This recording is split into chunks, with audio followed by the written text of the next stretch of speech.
You're listening to Protect It All, where Aaron Crow expands the conversation beyond just OT, delving into the interconnected worlds of IT and OT cybersecurity.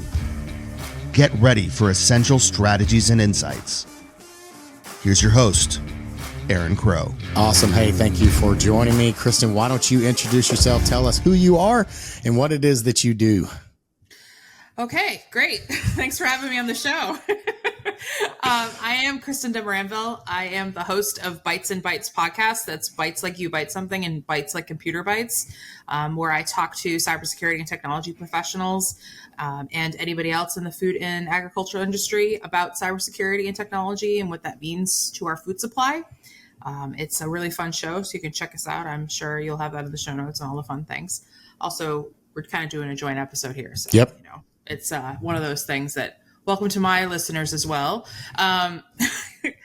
But what I actually do, I am the CEO of Ands and Sage, which is a cybersecurity firm that's focused on the food and ag industry, mainly risk management, OT related assessments, those kind of things, trainings, lots of trainings. I keep writing lots of trainings on what it means to be a cybersecurity professional in the food industry and how to be a better food professional with cybersecurity knowledge. So that's kind of cool. And then the other thing I'm also CEO of Ands and OT, which is a OT resilience intelligence management platform, risk intelligence, really. It features different things like cyber PHA assessment, scenario building, playbooks, lots of really cool intelligence things behind it. It is new on the market. We are a new startup, so come check us out there. I'm happy to talk about that all day long as well. Very cool. Well, and for your listeners that maybe don't know me, my name is Aaron Crow. I've been in cybersecurity and network security and this OT thing before it was ever called that. I grew up working in critical manufacturing, power utility, a lot of those critical infrastructures. I actually do have some experience in the ag side as well. I'm from Texas, so there's a lot of plants and things like that in this space, from chicken plants and a lot of ranchers, et cetera. Right. So, I also have a podcast, Protect It All. And emphasizing OT and IT. I do emphasize a lot of that in the OT space, but as we talk about this stuff, I had this conversation. This is what, the 14th of August, that when we're recording this, and I just came back from Black Hat and DEF CON, and I had so many questions, and I work in the ICS Village. I'm a volunteer in the ICS Village, which is a nonprofit. If you don't know about that, definitely check it out. ICS Village is great. They do a lot of training and nonprofit things to kind of spread the word for operational technology and the importance of it. But a lot of the conversations I was having at DEF CON, I've got this really cool blinky light OT wall that's got, a PLC and secure mode access and a firewall. And it's really just a conversation piece to help people understand. And I got so many people, this is 2024, and there's so many people that came up to me and were like, what is this? So I said, oh, well, this is OT in a box. What's OT? And I'm like, oh, okay. Like, many of them, and I love the question. Like, I'm very glad that they said, I don't know what that is. Like, or some of them were like, I've heard of it. I don't exactly know what it is. So it was great to just be able to have that conversation, explain it. And there was one gentleman that he was going for his PhD, his dissertation. And he was writing this dissertation from an IT OT convergence. We hear that all the time. I know my face did the same thing when he said it. And we had this conversation. He's like, well, I think OT and IT have already converged. And I'm like, really? Like, explain that to me. And he's like, well, the technology's the same. Okay. I'm like, he goes, OT now all has IP. So that means it's IT. And I'm like, oh, no. So I had a 30-minute conversation with this gentleman about why I feel that OT is different than IT. The technology is the same. Like, we see VMware and network servers and switches and all that kind of stuff that we have seen in IT now in OT. But the difference is what we do with it and what it impacts, right? And the implementation of policies. I can't just take an IT policy and push it into OT because it breaks stuff. It just doesn't work. And we've seen that. And it doesn't matter the vertical. You're in agriculture, in power utility, in oil and gas, in wastewater. It doesn't work to push it down in that way because it breaks stuff. And it's just a different way. Like we just saw this CrowdStrike. I talked about the CrowdStrike incident 1,000 times this week. That's a great example of I should not be patching or pushing updates to my OT systems. Just, hey, send it all. I should be sending to one at a time so that I can test and make sure, like, we should all have a testing plan. And it's not a CrowdStrike issue. It's a policy. It's the people and process side of people, process, and technology that are really the biggest difference in OT versus IT. So that was my long rant of who I am and what I do and why I'm so passionate about this thing that we talk about. I think the biggest difference between IT and OT, and I'm maybe a little bit more blunt than you in this regard, but I always say, well, IT is more about data, right? Yeah. And OT is about safeguarding lives. We could kill somebody. IT is not necessarily going to kill anybody, right? Yeah. So it's a different mindset altogether where you're focused more on the people process side and the tech and OT. But we want to make sure it just stays up and available so, someone doesn't fall into a vat and becomes part of the muffin mix, or they don't get electrocuted, or they don't drown, or they don't do anything that's awful and horrible and nobody ever wants to go through that. And IT isn't dealing with people's lives necessarily. Right. Probably is a little crossover there somewhere, but generally speaking, when I worked in IT, I was never worried about people's lives. I was more worried about my own life and being assaulted by an end user because they were upset. That was really probably my biggest thing there, right? OT, I was worried about me getting catching on fire, watching somebody else get caught on fire, and all these other things happening around it. And I go back to those analogies because I think that's how it works a lot. We have to just keep talking that way to find that connection, that relatability. Oh, convergence. I cannot stand that term. It's right up there with air gapped and a few other terms that we say a lot because it's silly. We got to stop putting terms on everything because it's not helping. It's just becoming more of a problem where we just need to focus on, we're trying to protect and safeguard lives along with making sure that all these services that we support stay up and running. Because we like running water, we like electricity, we like the food that's on our plates. We like that we can just go to the grocery store and buy whatever we want, whenever we want, because there's no seasons in a grocery store now, those kind of things. And that's why I love working in the industry, because I feel like I'm having an impact. I'm sure everybody in OT can say this, and ICS, is we feel like we have an impact on the greater good. And if you say greater good back, we're best friends, by the way. That's the response you do. Absolutely. Yeah. And that's how I feel about, especially with the food industry, because it touches so many aspects, all the suppliers, the third parties, things you don't think about, like the containers that food comes in. That has to be done at a food grade level in terms of manufacturing. How we're interacting with the food safety aspects, all these different things. It's like a jigsaw puzzle. I love it because it really expands your system thinking, and you have to realize everything is in a holistic sphere. And I think that's what we do as OT as well, is we're like, oh, well, if something goes wrong here, up here at 3:00 is not going to be really messed up. If 7:00 is messed up, obviously this is going to cause a problem with the whole, because we all understand how production works because it's all the same, right? It doesn't matter what you do. I mean, it's the same type of thing. Materials come in, they get mixed up and kicked out the other way. But that process in between, the thing that's the most important and the biggest issue is the people in the process. Because technology is not going to cause the problem. It's people. And they'll circumvent everything we do to make sure it gets done because they don't care. They just want to get their job and go home, right? Right. Well, and it's always been that way. Even back when I was an IT person, my first job in IT was like a desktop support. And, our joke was always like, if we take the users away, my job would be easy. Right. Yeah. Cause I can make the technology work. It's the people that cause my problems. Like they're clicking on something, this is way back in the day, dating myself, but the old school desktops, the big tower things. And we would literally have people use the CD-ROM as, coffee cup holders. And then their CD-ROM tray would break off, and we don't have CD-ROM trays anymore, or even CDs for that matter. But that's a whole nother conversation. Really dating ourselves now. Oh my god, so funny. End users are the best and the worst at the same time. They're the best line of defense and the worst. I once walked into a factory I think it was a media factory. So made like DVDs and CDs and games for consoles and things like that, which still exist. Console games apparently still exist. I didn't realize they were still making them. And their help desk that was on site actually had a sign that said, if you ask a dumb question, I will light you on fire. I died because I was like, wow, first of all, HR violations for days, but good for you. Like, you set the pace of what's going to happen when someone walks in that room looking for help. So I can appreciate the end user comment. Yeah.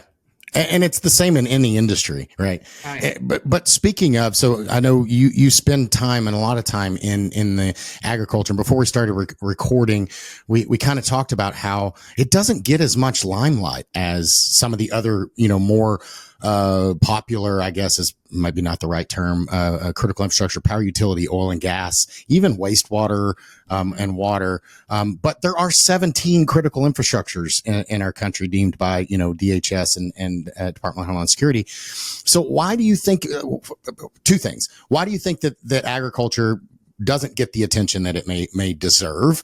And secondly, what are some of the common problems and maybe even unique problems that agriculture has in the space that we need to make sure that we're thinking about from an OT cybersecurity perspective?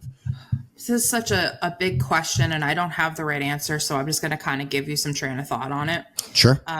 Agriculture and the food industry as a whole wasn't added to the critical infrastructure number for CISA or Homeland Security until 2020. Right. That wasn't that long ago. No. That is disturbing, first of all. I think it's a kind of a twofold issue where people think that the food industry doesn't have any money, which is hysterical because, Mars just bought part of Kellogg's today. Right. As of today. And that was a $300 million deal, I believe. Don't quote me. I will put the show notes, but it was something ridiculous. So tell me again, there's no money in the food industry.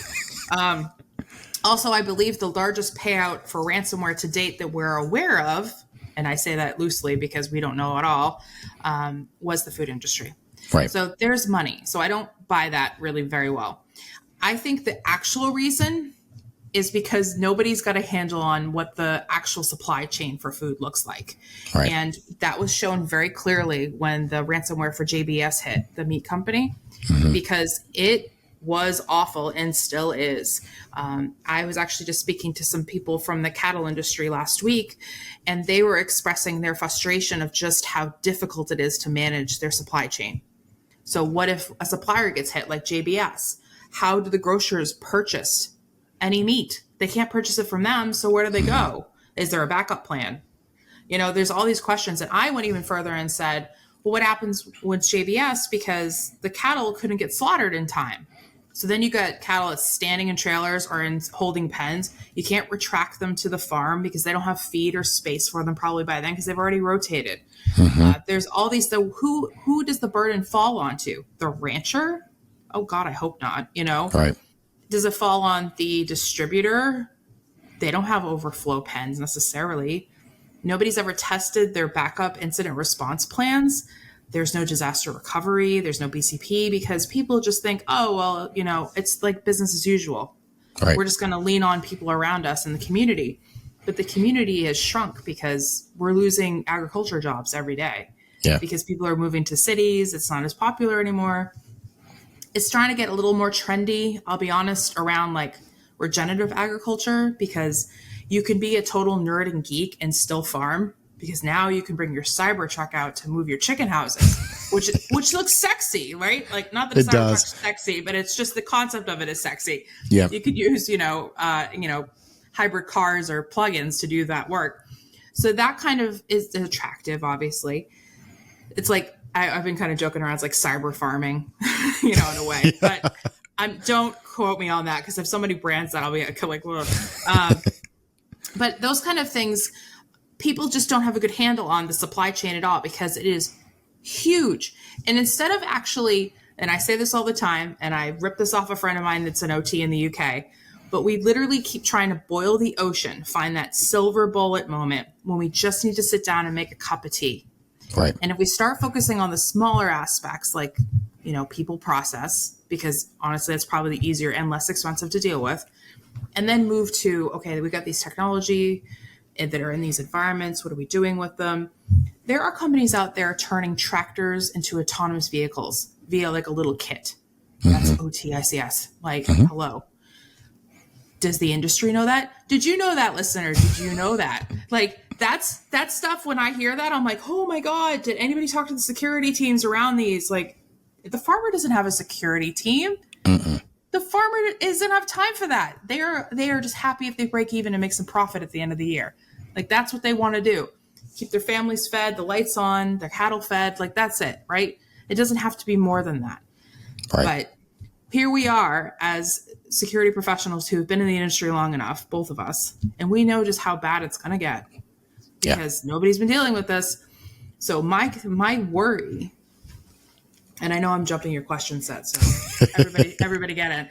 What my worry is over the next, 3 to 7 years roughly is that we're going to have such a major foodborne illness issue out of the food industry because of some cyber attack that hit, whether it's nation state, bad actor, disruptor, brand disruptions, whatever, that we're going to be so rattled that we're not going to know what to do.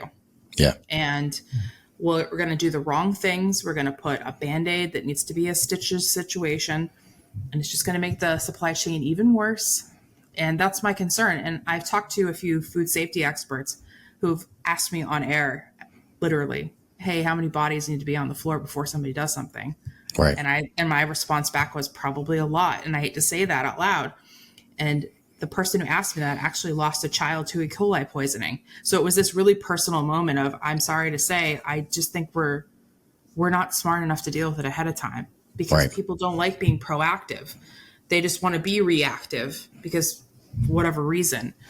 And that's frustrating. And I'm about to use some buzzy terms, so everybody just brace. But we need to move away from being in recovery mode all the time to being resilient, especially in the food industry. And that's what I constantly go in and talk about. You're going to get hit with an attack. I don't want to hear that you're not, because you are. Are you prepared? And the response back is, I don't know. That's bad. Let's get on it. Let's just not even think about it. I actually, as an owner of a software company, I actually got hit with a brute force attack a couple weeks ago. And instead of freaking out, we quickly triaged and everything was fine. We didn't have any issues. No breaches happened, nothing like that. But I actually afterwards, I had this cackle laugh for like 5 minutes with like tears because I was like, we're legit. We got hit. Because you got to turn it around to be like a positive in a way. Like, oh yeah, we're cool enough to be hit. Like, right. What did we do? Yeah. Sweet, whatever we're doing must be working. Our branding. Keep it going. Keep it going because we're doing well. And I think if people started looking at it from that almost a comical mindset, they might be a little easier to roll through it. But I am very worried about our food supply chain. And I'm not just speaking about the United States. I'm speaking globally because it impacts globally. It's not just here. Well, and we saw so many supply chain issues during COVID. Like it really brought to bear how bad our supply chain in general was. Mm-hmm. We're already concerned with global warming and we're population and all of these things. The way that we do farming today with, they talk about how our topsoil is we have limited. Yes, we're limited in how we can do that. And regenerative farming is the way of the future. But how do we feed everybody with that method? And there's just so many things that go into that. But just basic, again, you hit on something that I repeated probably 100 times this week in all the conversations in Vegas, talking at Black Hat and DEF CON. And it's OT a lot of the times, it's not sexy. The things that I need to do in the very beginning are not AI and quantum computing and all of these fancy buzzwords. Most of the time, it's very basic. Do I have a recovery plan? Do I know where my critical assets are? Do I have an asset list? Do I have a recovery option? Have I executed that thing? Does everybody know what part they play? It's usually basic, tackling, right? And it's not all technology based. Maybe let's say it's 50%, which I don't even think it is that. Less than half of it is finding a technology solution, which there's some of the the vendors that I work with that don't like it when I say that. I'm sorry, but it's the truth, right? There is no product I can grab off the shelf that's going to take away all the risk if I install it in an OT environment. I wish there were, but there's not. There's just not. There isn't. And there's no real collaboration there. It's getting better. I shouldn't say that, because a lot of the OT products want to work together in some type of a collaborative environment, but there's still like, this is mine, that's yours kind of thing, which is fine and whatever. I get it. But there's no, how is an end user supposed to navigate all these products when they're already working on slim margins and whatnot? Because this being in the utilities, there's no money. Money's allocated out. It's forecasted to hell. The food industry is the same way. And everybody runs on slim margins and slim production because they want to get things moving. They call it efficiency. They bring in just product enough that they have to get in and then push it out. Instead of any more, so there's no spoilage or overflow. The water industry actually is learning how to feed itself, as I say, where they're selling their gray water to data centers that are close by to them. Sure. Brilliant strategy, right? But that now means that OT is in data centers even more than it was before. Has anybody thought about that? Because your cloud needs OT. Hello. It's pretty obvious, right? And the water guys need more love because they don't get any either. And I will advocate for them until I turn blue in the face as well, because we need water for so much stuff in the food and ag industry, obviously. And we already have droughts everywhere. So there's that fun moment as well. Glaciers are melting. We have droughts, global warming, fun times. Well, a friend of mine I won't name the name, but a friend of mine works at a social media company with a very large data center. There's quite a few of them. It doesn't matter which one it is, but they have millions of PLCs. Millions. Oh, yeah. Controlling all sorts of things, from temperature to pressures to, lights and air conditioning and valve.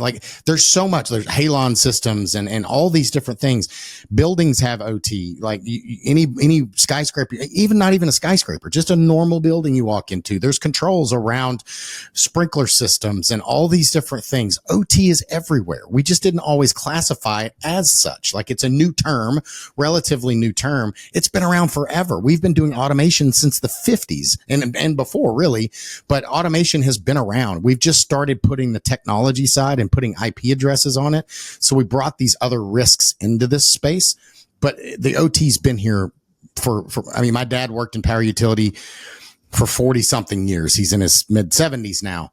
He's been doing this whole time. He was never cyber related. It was always control systems and control engineer and, automation and instrumentation and, even continuing, emissions monitoring as that came in to be a thing.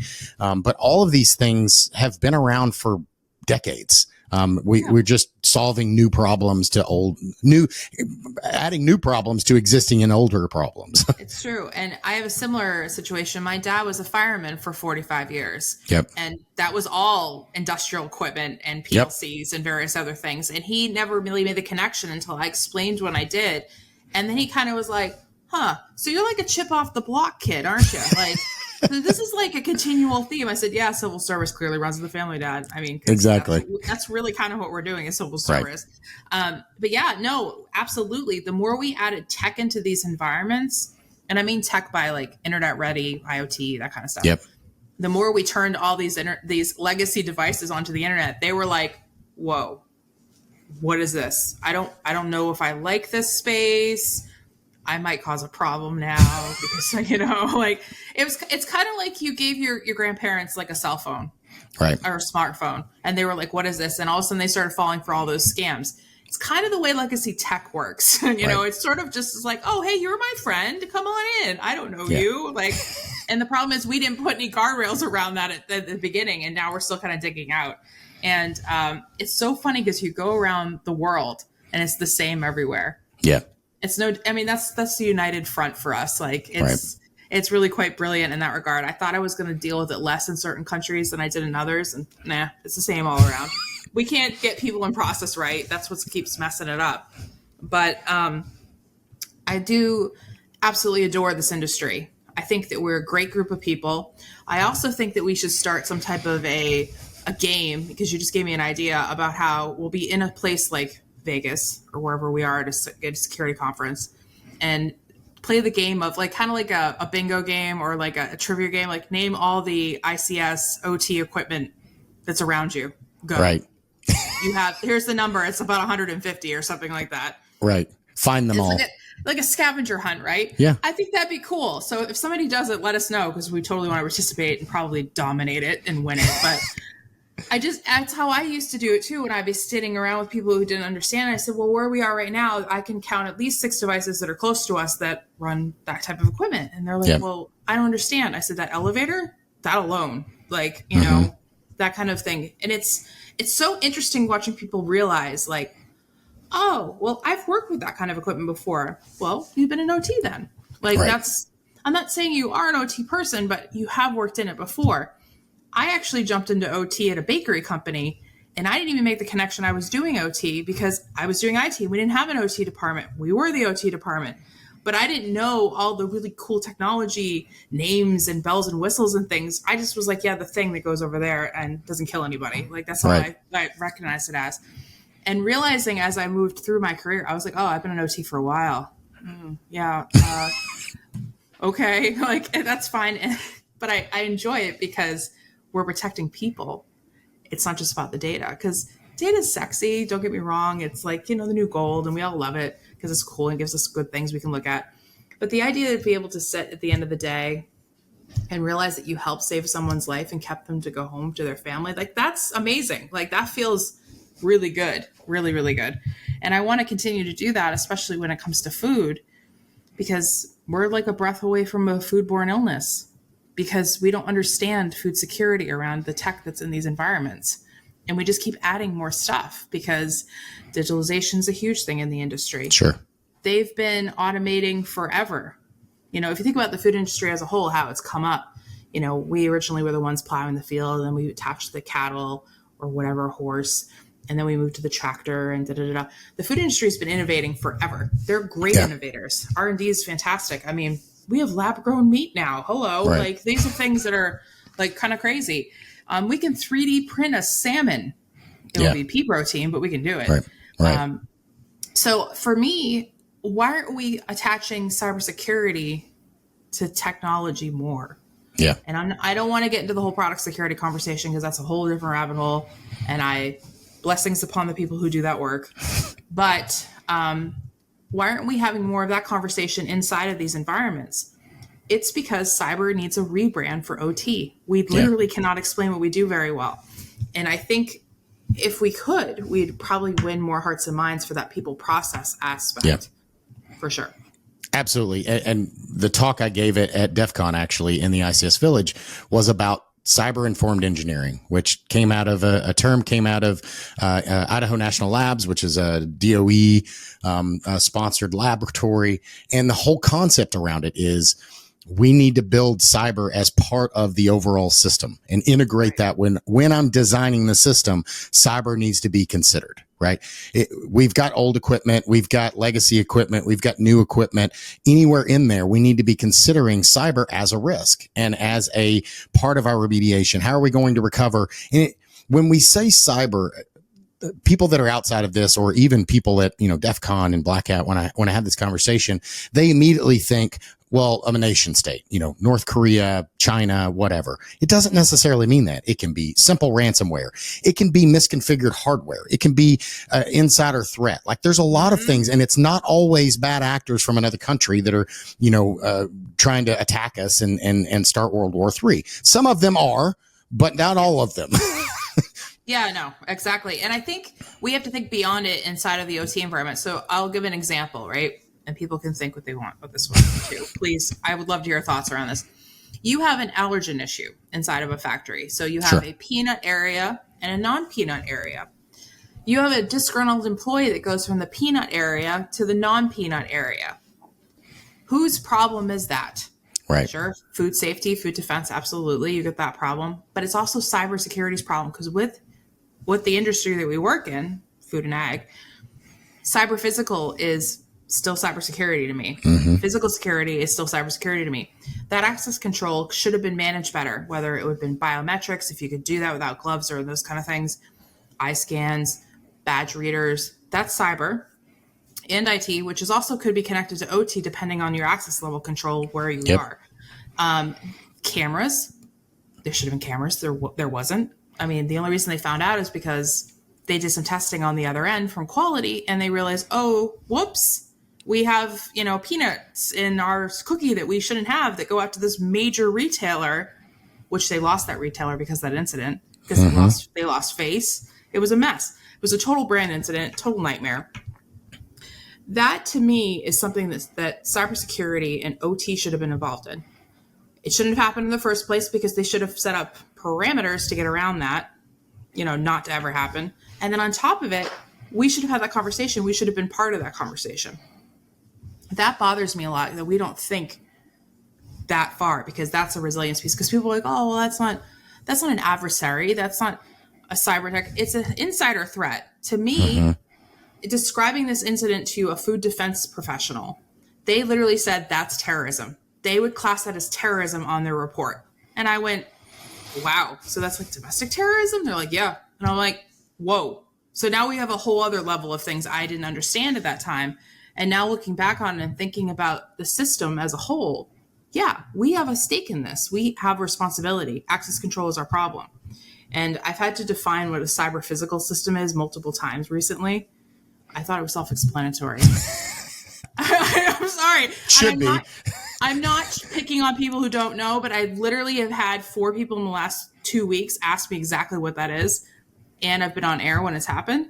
And I'm like, well, it's something that can get on the internet. Like, I guess that's how the best way I would describe it to you. It's something that could be both physical and cyber related. So push a button, pull a lever, but you could also sit on your couch and push a button on your phone, you know? And people are like, oh, cyber physical. Wouldn't that just be IoT? I'm like, not necessarily. Right. So it's we've got some branding term issues we need to deal with in order to make this more mainstream, even though it is mainstream because we all eat and we all work and around this a lot. And I don't think it's us.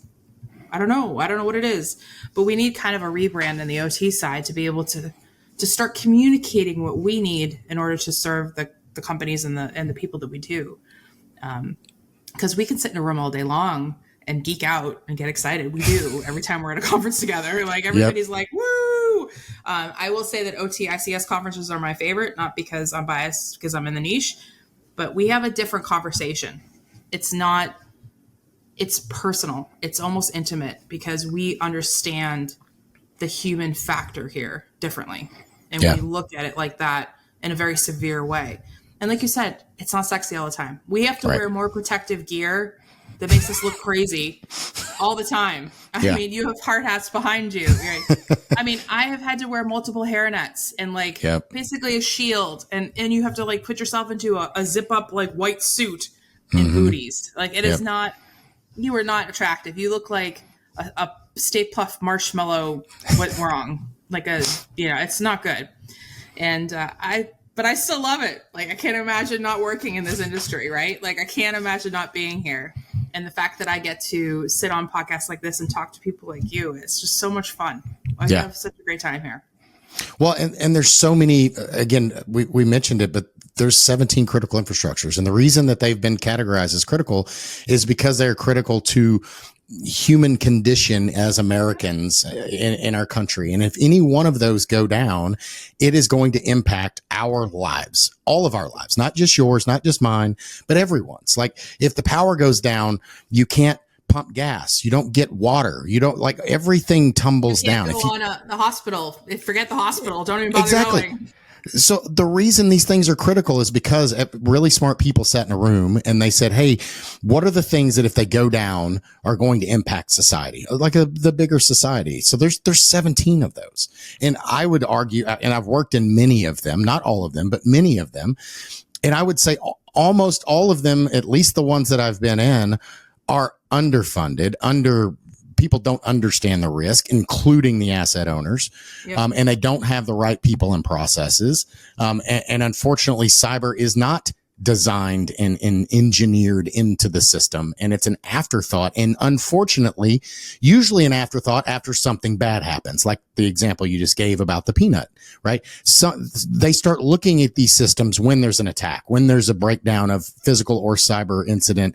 And then they have to, because the spotlight is on them and they're required to. And then everybody else, maybe hopefully around them that are similar, say, oh, it happened to them, it could happen to us. We should look at that too. Or there's regulation that comes down. So unfortunately, that's where we sit a lot of times in this industry and it's not because the companies are bad companies. Like, it's not, these are some of the best people I've ever worked with. They want to do the right thing, but they are strung behind, they can only do what makes them money. And unfortunately, cyber and all this stuff is not a revenue center. Like, we're not creating revenue value. My power plant's not more efficient. I don't create more wheat because I put in cybersecurity.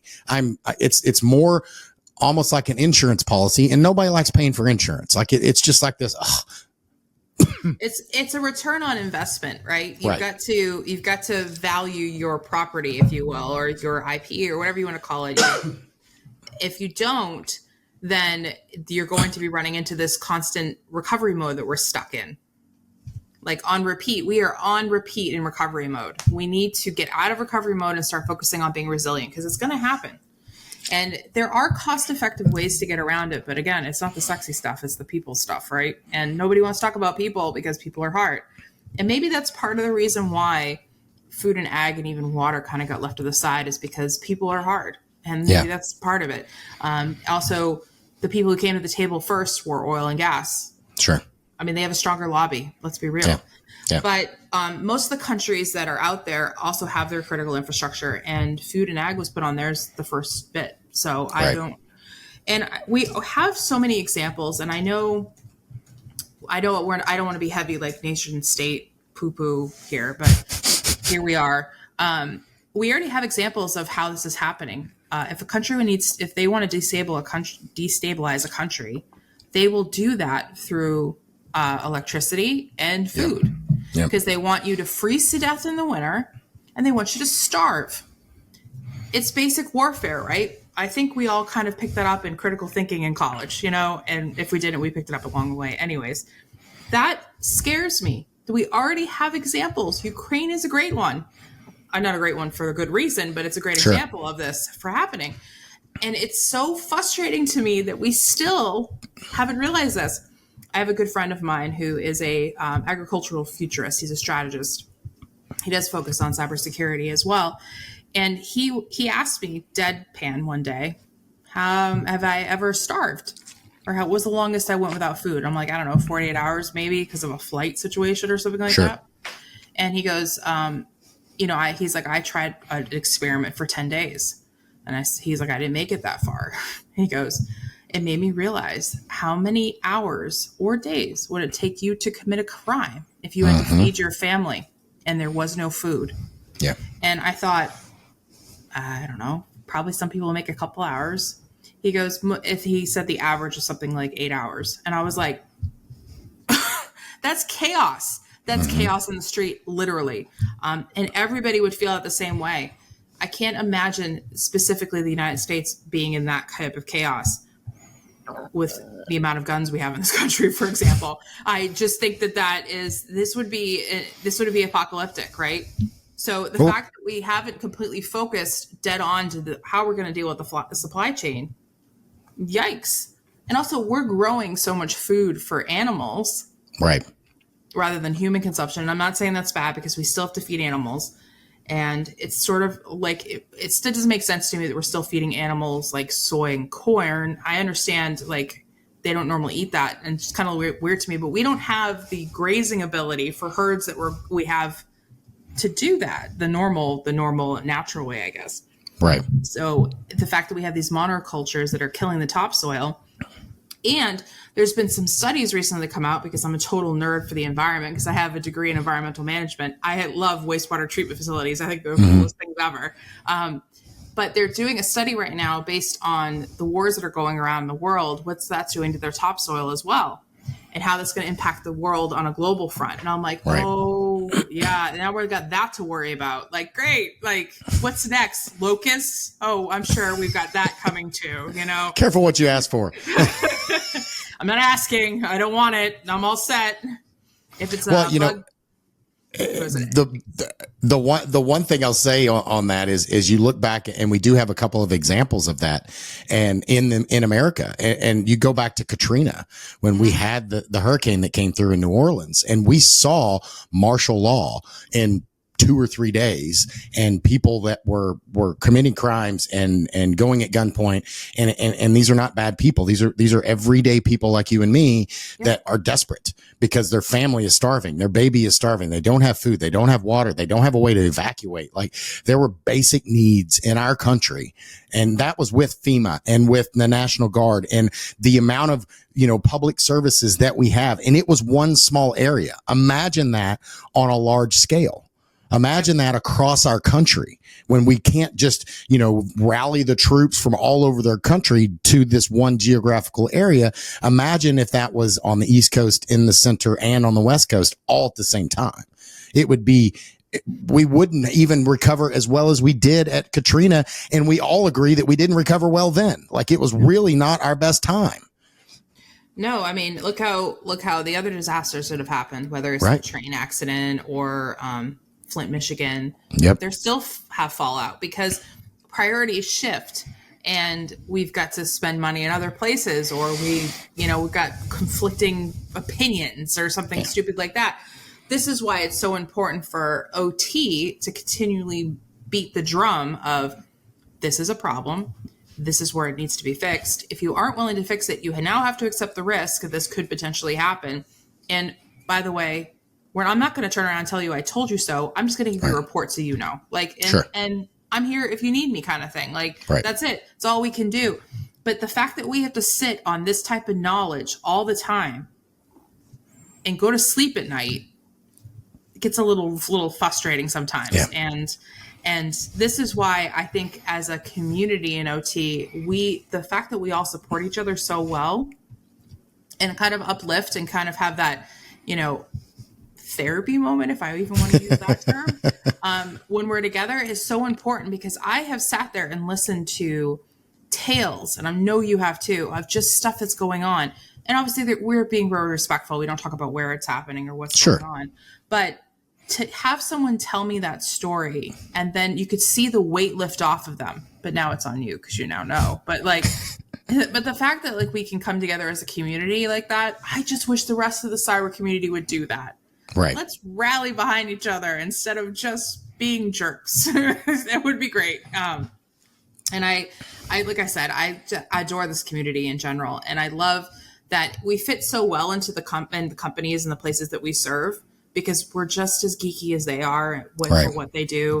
And like I said, we all love to eat, so it should be a no-brainer there. You know, I realize that all of us have different relationships with food based on your body and different things in your life, but we all do like to eat, and we identify with food from where we're from. Yep. It's part of a cultural experience. We celebrate with cake. We say goodbye with cake, right? Cake is kind of the thing. We also have, you know, our favorite food memories. I talk about this on my podcast all the time. What's your favorite food and your favorite food memory? What is your favorite food and your favorite food memory? I have so many, because my family, I grew up in Texas, and a lot of our all of our celebrations are really around food. My grandmother making food, and, you know, whether it's fried chicken or whatever it is. I remember my grandfather having these big he was a very, very skinny person, grew up very poor. But, you know, as an adult, like, he just loved to eat. So it was always just this big mound of, we had more food than we could ever eat in a lifetime. Every time we got together, it was always around food. And that's the irony of what you just said, right? Is that food memory. We all have those food memories. Now, maybe the food that we bring is different because of where I grew up or where you grew up or what country you're from or whatever. But I think we all tie back to breaking bread together, right? And some of the best relationships, you know, the best nights out at wherever, you know, when I go out with my wife, the best meals that we've ever had, I think they would not be quite as good if they weren't with her, right? It's the company that you're with. Yes, the food's great, but if you have great food and horrible companionship, all those things are linked together. So it's not going to be that great and memorable of a meal. But if you're with great, the people that you're with are amazing, the food can be mediocre and it's going to be the most memorable time that you have. And you're going to be like, oh yeah, we had this and it was a really good burger or cake or whatever the thing is, because you're there together. It's part of human nature that we have all of these things and that we tie it all around the campfire and cooking and eating food together. It goes back to the beginning of time. Yeah. It's also identifier, right? I mean, you say you're from Texas, so Tex-Mex, we all kind of know what that is in this country. People who live in other countries, because I do have a lot of listeners around the world, you probably had some variation of it in your own country, because sometimes other countries do it better than us. Right. And I've had some of the best curry of my life in Japan, not Japanese curry, but Indian curry, because they do it really well. Yeah. The UK has its own version of curry, whatever. But I think that it's interesting how much that blends, right? Because my fiance is British. We do curry on Friday nights as an example. And curry wasn't something that I grew up with. I grew up in New England. We eat basic, boring food. No offense. If my mom's listening, I love you. But it's one of those things where I wasn't used to that, but now it's blended into my culture and my reality, right? Yeah. And I love how food brings you together like that. Try something new, experience something different, but also have the nostalgia of things you remember. And I remember family cookouts too. I mean, we did some weird things with salads and Jell-O, and I don't know what was going on. The 80s and the 90s were kind of complicated. Or with like mayonnaise and anyways. And margarine, a lot of margarine. Yeah. What was the Cool Whip? Yes. So just too much. Yes. But these are brand names that we remember, and they're still on the market. You can still get them, and they're very clearly there. I mean, I don't know if I'd have it now, but because I'm in a different state in my life. But it's fun for kids. But even today, like my kid wins, gets a trophy or whatever, we're celebrating with food. Like, let's get you ice cream. Let's celebrate with ice cream. Let's get you a cookie, like all those types of things. And we try not to go too much because, we don't want them to be unhealthy, but at the same time, it's fun. It's memorable. They enjoy it. Like we get joy from this food and we take it for granted, especially in America, where we have unlimited amounts of food. If I want anything, I go to the grocery store and they have it. Like anything I want, like curry, sushi. Like you can literally go to your grocery store and get sushi. Is it the best? No, but it's pretty darn good comparatively speaking. Think about 200 years ago trying to get sushi in the middle of the country. Like it wouldn't have happened. I mean, you could probably cut open a freshwater fish and try to sashimi yourself into it, but I don't know about that. But I think it's also changed my perspective on food when you have it in an authentic space. Like I've had the privilege of going to Japan several times for work, and I can't eat sushi in the States anymore. It's corrected for me. It's sort of like I can't drink Guinness in the States. I really only want it in Ireland or the UK. Like certain things have changed, but then you wait for that moment and you have it and you're like, yes, like, and it becomes this whole awesome thing. And if I think about the fact that we have all these issues globally, some of this food that we love and we talk about may not be available to the next generation or the generation after that because we made bad choices. People process, Yep. And also the idea that a cyber attack threatened people's lives through food. I can't really think of anything even worse than that, right? Honestly, because it's such an intimate attack. It's an intimate attack. It's not just like, oh, we're going after finances and whatever. No. That's to destroy people. Like that is, that keeps me up at night. Not every night, but there's some nights where like, oh my God, like we're just like a hairpin from it sometimes. And it scares me. And I don't want people to know that because I do have professional and friends that have lost children to E. coli poisoning and other different poisonings. And to tell a parent that their child is passing because of a burger that was contaminated, I mean, that makes me want to burn a house down. Like that's not that I'm an arsonist because I'm a firefighter family. However, I will say it does make me very angry, and my anger doesn't matter, right? Because at the end of the day, I can only do what I can do.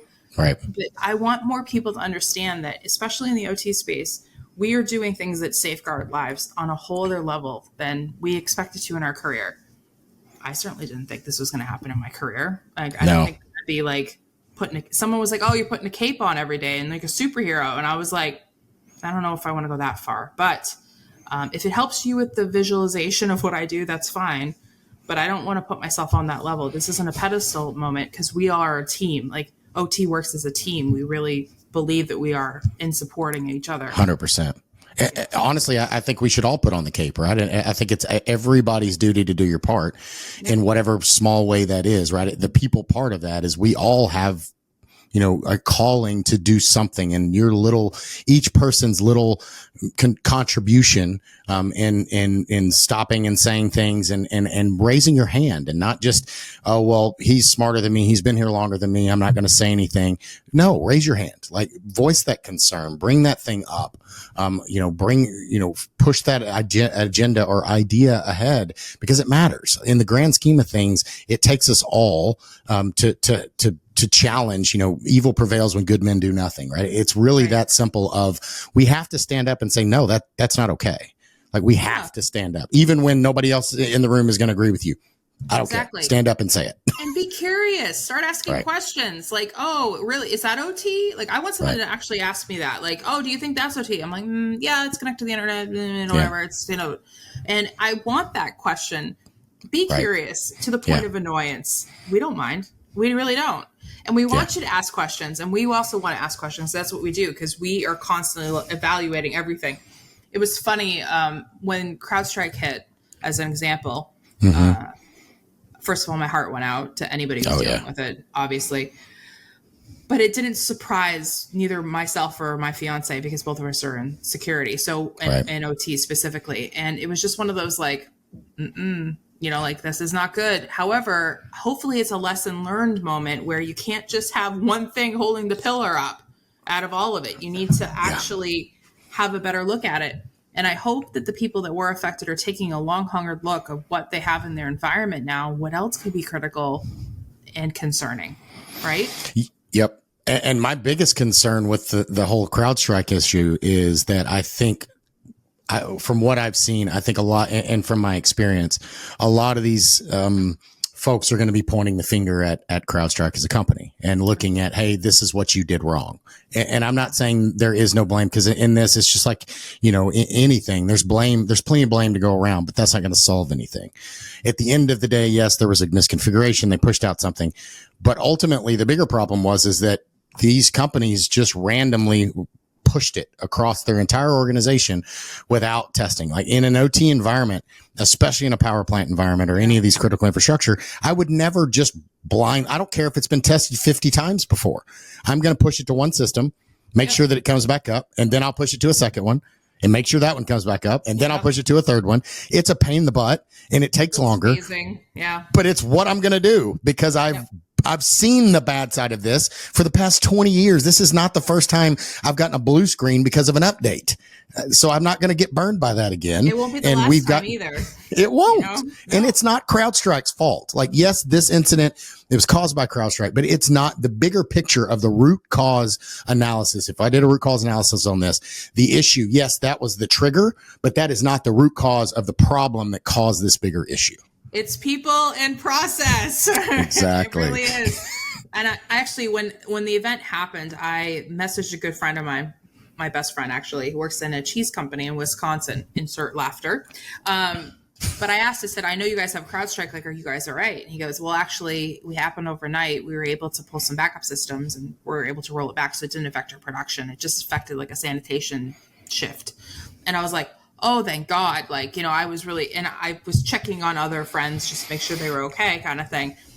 And thankfully the food industry was okay, which is good. From the small sampling I did in my life. Mm-hmm. But I was glad to hear that they focused on resilience more than recovery. And I was like, yes, like we're getting there slowly. I don't care if it was 5 people I knew, but it was good.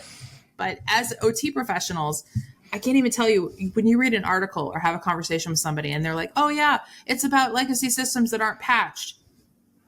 Is it? I mean, there are systems inside some of these factories that I've worked in, and I know you've seen this too, that are probably like 40 years old, probably running 98 second edition, rocking it, right? 98 second edition is a solid operating system if it's still up. I'm sorry. Yep. We all know you don't touch the dust. You don't touch anything on it because it's probably holding it up by a thread, which isn't good because you don't want that either. But there's ways around dealing with that you don't have to upgrade, because upgrading a system like that that's probably running one process that comes up once a quarter, it's going to be millions of dollars. Yep. Probably the entire budget for a year for a company, right? Yep. The trick is just making sure that you segment it and you know it exists. Yeah. And making sure you watch it. Like, just watch it. It doesn't have to be anything more than that. It doesn't have to be the big fancy everything around it and all these bells and whistles. I mean, if you could afford all that, that's cool. But do you need all that? Somebody once said on a podcast of mine, not that long back, do you actually need that tech? Are you okay without that tech? Specifically talking about farming. And I was like, that's a really great question, because you actually need it. If everything's working okay and you're okay and everything else around it is okay, why do you need to bring that in? Is it, and he goes, isn't that just another risk attack vector? And I was like, this is a brilliant conversation. I love this, because it's true. That's how I think about it in a lot of these industrial environments. Do you actually need that? Do you need to be able to sit on your couch at night and monitor the temperature of your vat? I mean, if you do, tell me, that's fine. But do you really need it? Because you have a 24/7 plant. Do you personally, why do you need it? Are you going on vacation? You shouldn't be looking on that on vacation anyways. Like, what is this? If it's got a practical reuse, that's brilliant. We'll do it. But if it's anything crazy, let's rethink it. I think we need to have that conversation more in the industry, especially in food, because we automate, we add all these really cool things and we do all this stuff and it's awesome. And now we have like Chick-fil-A mobile delivery units in Georgia. I don't know if you've seen them. They look kind of creepy. It's literally like a little bike that drives up to your house and it's all automated and it's insane. Wow. And I'm just like, I don't know if we've gone too far. Yeah. Like, maybe we need to roll that back. Well, I'll give a last story here, and it's very similar to that. You know, working in these places, operators we do what's called operator rounds, where they walk around with some kind of handheld. It could be a piece of paper or whatever. In this particular area, it was a power plant, and we had RFID tags on equipment. So the operator would walk up and they would scan the RFID tag, and it would pull up the operator round portion, and it would be a valve or a gauge or something, and they would put in readings, temperature, pressure, vibration. They put hands on it. They talk about if there's any oil leaking or if it's dirty or whatever the thing is for that. And it could be 10 steps long, or it could be 100 steps, and it could take them all around the facility.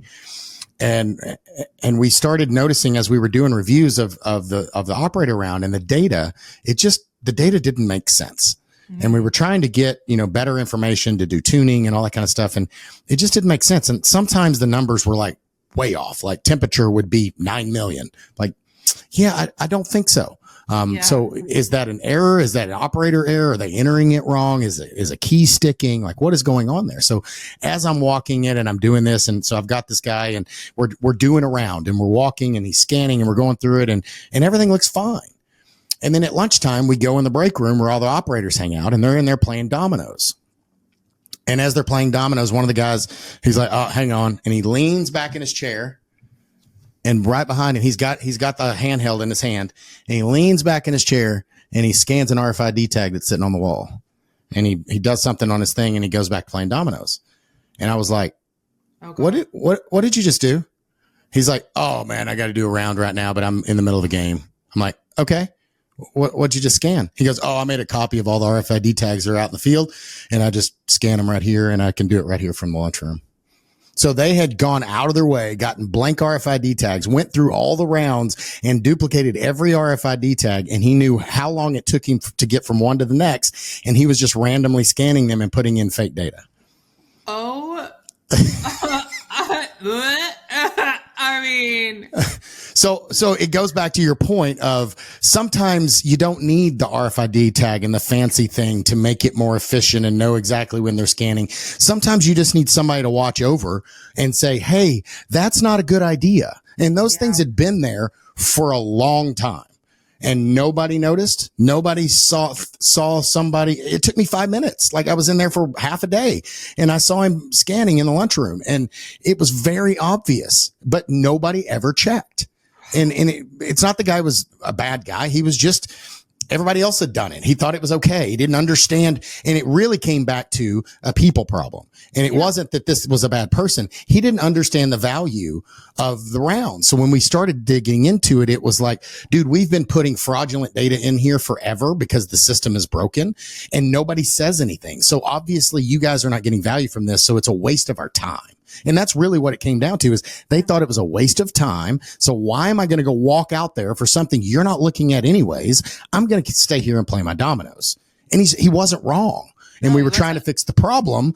And the ultimate problem was explaining and fixing it so that we were looking at the value instead of just having them do medial tasks to make sure they weren't being lazy, which is what originally I think the thing was put in for. And it completely broke it and it blew it up. And we changed the policy all throughout the company because of that one incident that we found. And he didn't get in trouble. In fact, I thanked him for letting me see it and help. And I asked for his help to help me build a better process that they would be part of and want to make it better. See, this is why you got to go back and talk to the people because they'll find the exploits for you, Correct. And they'll tell you. And he didn't do anything inherently wrong. No. It seems a little shady. Of course, when you describe it, you're like, oh my goodness. But at the same time, like, first of all, good on them for exploiting a system was causing a problem for them. But like I always say, if you put a control in, no matter what it is, if it's affecting their production level or interferes with their safety, they work around it. I've seen it too many times.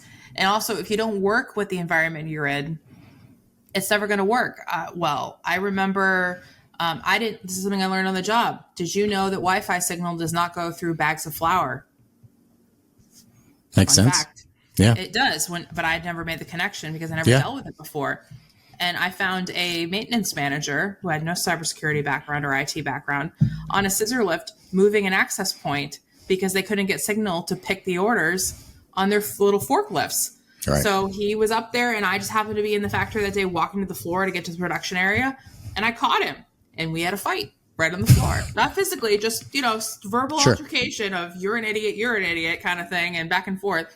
And then my response was, why didn't you do a heat map scan for the Wi-Fi when you had a full warehouse? And he goes, because we're busy. And I was like, okay, then there needs to be some give and take here. Let's have a conversation. Yeah. I got somebody in to do it right after and we were able to kind of like readjust a little bit. But oh man, like people are going to do whatever they have to do to get either play dominoes or get orders picked. Exactly. So we've been at this for about an hour. I know that we both have a lot going on. Why don't you tell us where I know you mentioned you've got some speaking engagements coming up. Why don't you tell the audience how to hear from you, where they can find you, and maybe see you live in person doing some conversations around this fun stuff? Sure. I am easy to find on LinkedIn because I have a very long last name. So good luck with that. And obviously I have a website for Bytes and Bytes, so you can find me there. Both my companies have websites. I'll make sure it's in the show notes for everybody as well, so I don't have to read it all out. But I am speaking at the Food Safety Consortium that's going to be in Washington, D.C. The dates are, stand by because I don't memorize everything in my life. They are going to it'll be on the 21st. I'll be speaking. And then I have to haul my butt down to Atlanta because I have 2 speaking engagements in Atlanta for ICS conference in Atlanta this year. I'm very excited about that. I'm actually talking about agriculture as a forgotten critical infrastructure. So you can continue this conversation with me there. I'm also speaking with another CEO from Excellence, which is a cyber physical company out of the UK. And we're going to be talking about the food industry and why you need to care about cyber physical. So that should be really fun too. And then I am speaking at InCyber in Montreal. We're doing a round table type, I guess, fireside chat, not panel. It's going to look like a panel, but it's not a panel, about why agriculture is important and the work that BioISAC is doing. And also I'm going to have a food safety expert that's going to be there. He's also part of the Emmy nominated documentary Poisoned on Netflix. If you feel like watching that, it's an excellent documentary. So that should be an amazing conversation too at the end of October.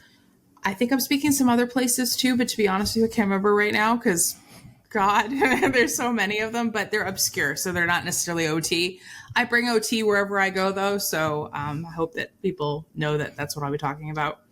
But yeah, I am very excited about the autumn. Sorry for the UK listeners, autumn, because God knows we can't say fall. Right. Well, that's great. There's a lot of opportunity. There's so many fun places to go and learn and grow. Not everybody can go to Black Hat and DEF CON. Not everybody should go to Black Hat and DEF CON.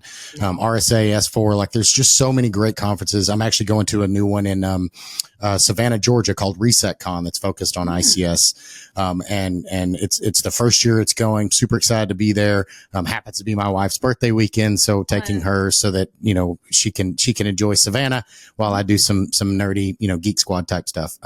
But yeah, that, always doing stuff with the ICS Village, any place they're at. I'm usually there in a volunteer mode, having conversations like this. I love having conversations with people, no matter what their experience level. If you're a student or, you've been doing this for 30 years, there's always something to learn and great conversations to have. And that's why you and I do this. Like we want to spread this knowledge, not pretend that we know it all. I never claim it. I've never heard you claim it. Like, nope.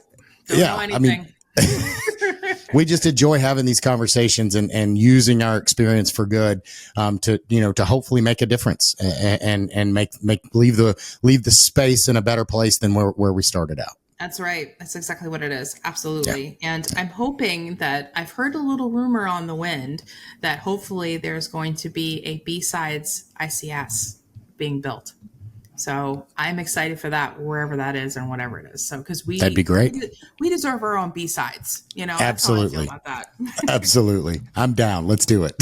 Yeah, that's right. I'll let the organizer know that there's support coming out of the airwaves now. Absolutely, for sure. We'll broadcast it everywhere. Well, thank you for your time today. I really appreciate it. It was a great conversation. I'm sure I will see you. I think I'll be at ICS in Atlanta. I'm not exactly sure, as you kind of like what you said, like my schedule is all over the place depending on where I'm going to be. So, but that is definitely one that I usually try to get to. Yeah, it's a little bit closer for some of us on the East Coast. It's difficult getting across the country. I know people in other parts of the world are like, well, imagine if you're traveling 12 hours. Yeah, it does feel like that, though, by the time you get over there. The time zone change and everything. Exactly. Well, thanks again. It was a great conversation. I really appreciate it. Great. Anytime. Thanks for joining us on Protect It All, where we explore the crossroads of IT and OT cybersecurity. Remember to subscribe wherever you get your podcasts to stay ahead in this ever-evolving field. Until next time.